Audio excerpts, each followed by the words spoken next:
Et on arrive à l'entretien avec notre invité de la page culture de ce 20h. On vous retrouve, Hélène Lobé, pour parler de l'amour dans la littérature. Alors, d'abord, donnez-nous votre perception de l'amour. L'amour ne passera jamais. C'est ce dont nous devons être sûrs.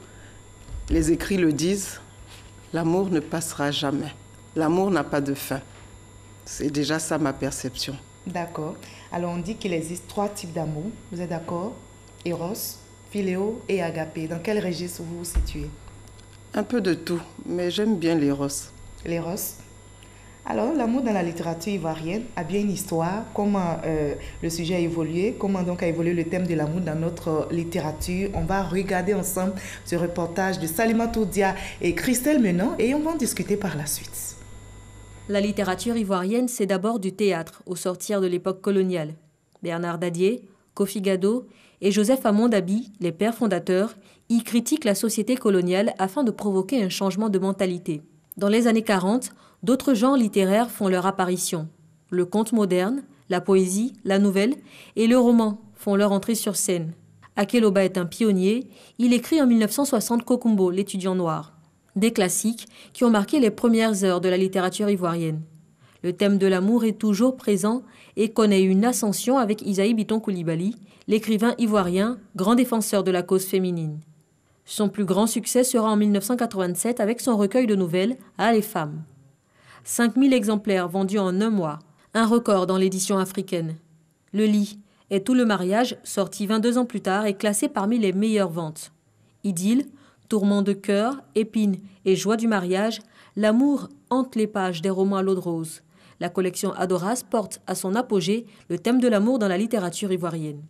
Populaire, accessible, les histoires de coups de foudre, des obstacles à vaincre et des orgueils à ravaler par amour séduisent plus d'un. 36 000 livres vendus dès les 2 premiers mois. Les auteurs féminins contemporains ont aussi la plume sentimentale. Anzata Ouattara, Hélène Lobé, Marie-Hélène Amangwa et aussi Regina Yaou avec Coup d'État. Une histoire d'amour sur fond du premier coup d'État en Côte d'Ivoire. L'amour inspire les auteurs ivoiriens. La littérature trempée d'eau de rose a encore de beaux jours en Éburnie.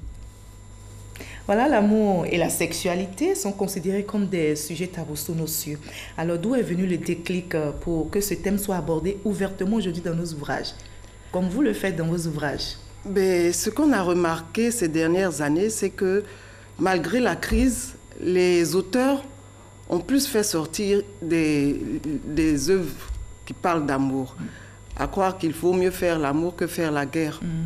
Et donc, de plus en plus, tous les écrits parlent d'amour. Tout tourne sur l'amour et de toutes les façons, s'il n'y a pas d'amour, rien ne peut se faire, comme je disais tantôt. D'accord. Est-ce qu'il y a une différence dans le traitement avec les auteurs africains, précisément ivoiriens et ceux de l'étranger?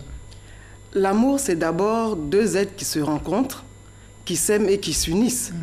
Et sous tous les cieux, c'est pareil. Qu'on soit en Chine, qu'on soit en Côte d'Ivoire ou ailleurs, c'est toujours 2 êtres qui se rencontrent, qui s'aiment et qui s'unissent. Alors, le traitement n'est vraiment pas différent. La seule chose, c'est que dans nos écrits, nous, Africains en général, on n'est pas trop portés sur les détails. Surtout les descriptions, même vous en faites dans vos ouvrages? Oui, beaucoup. Pourquoi? Mes ouvrages sont un peu didactiques. Je peux dire qu'en me lisant, on apprend certaines choses quand même. Et justement, en Côte d'Ivoire, dans notre pays, la lecture est réduite à une fonction utilitaire pour les études, par exemple. Alors, le thème de l'amour, est-ce que ça fait vendre? Ah, le thème de l'amour a fait vendre à Isaïe Biton Coulibaly le plus grand nombre de livres qu'on n'a jamais vendus en Côte d'Ivoire. Le thème de l'amour fait vendre les livres de Fatou Cissé. Le thème de l'amour fait vendre les livres de Hélène Lobé. Donc, je pense que le thème de l'amour, c'est vraiment la clé pour mieux vendre. D'accord. Et est-ce que tous les lecteurs peuvent lire les ouvrages d'Hélène Lobé? Il y a quand même une tranche d'âge, quand même. Pourquoi? Parce que, justement, vous décrivez des scènes... Mais elles sont très pudiques. Elles sont très pudiques. Je décris des scènes, mais vraiment enrobées. Il faut beaucoup d'imagination pour pouvoir comprendre ce que je dis. Donc, il faut être un peu averti quand même. D'accord. Alors, je rappelle que vous êtes auteur de 6 ouvrages, dont Amour, d'amour et d'amitié, et Au-delà des tourments, voilà, qui retrace la vie conjugale d'un homme qui, après avoir offert son cœur à sa femme, se verra abandonné par celle-ci. Alors, dites-moi clairement, est-ce que l'amour est finalement comme une croix à porter? L'amour a des épines, selon vous? On compare souvent l'amour à la rose. C'est un sentiment merveilleux, mais c'est un sentiment qui blesse aussi parfois. Il vous élève et il vous crucifie aussi souvent. Et là, c'est un homme justement qui pleure dans votre ouvrage, Au-delà des tourments. C'est pas souvent que ça arrive, les hommes qui pleurent. Du moins, on ne les voit pas pleurer. Et Au-delà des tourments permet de jeter un regard sur un homme qui pleure. Parce que c'est des choses qui arrivent. Seulement, comparé à une femme qui va s'épancher, les hommes ne parlent pas. Donc, on ne sait pas quand ils ont mal. Alors, que pensez-vous de la collection Adoras qui s'est bien vendue il y a quelques années ici en Côte d'Ivoire? Oh, ça continue de bien se vendre de toutes les façons. Adoras, c'est l'équivalent de Harlequin. Donc, on dira Harlequin à la sauce ivoirienne. Et justement, Adoras a permis à beaucoup de lecteurs de se connecter au livre, puisque ça raconte des histoires d'amour et que dans les histoires d'amour, on se retrouve tous. Et ça vous a inspiré, vous? Non, mais c'est quand même des histoires d'amour que j'écris. Pas Adoras, mais des histoires d'amour qui puisent dans la réalité. La plupart des gens, quand ils me lisent, se retrouvent. Et j'ai déjà entendu des dames et des hommes dire « Tu as déjà entendu parler de moi ?» Ce n'était pas leur histoire, c'est une histoire qui ressemblait juste à la leur. Alors, pensez-vous que cette littérature a influencé notre façon d'aimer?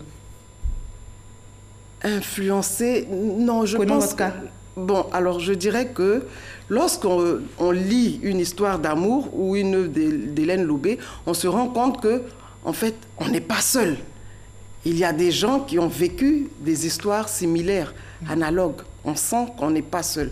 Et c'est ce qui est intéressant dans la littérature romanesque. Et ces œuvres intéressent beaucoup de lecteurs. Oui. Ça pourrait même inculquer le goût de la lecture? Complètement.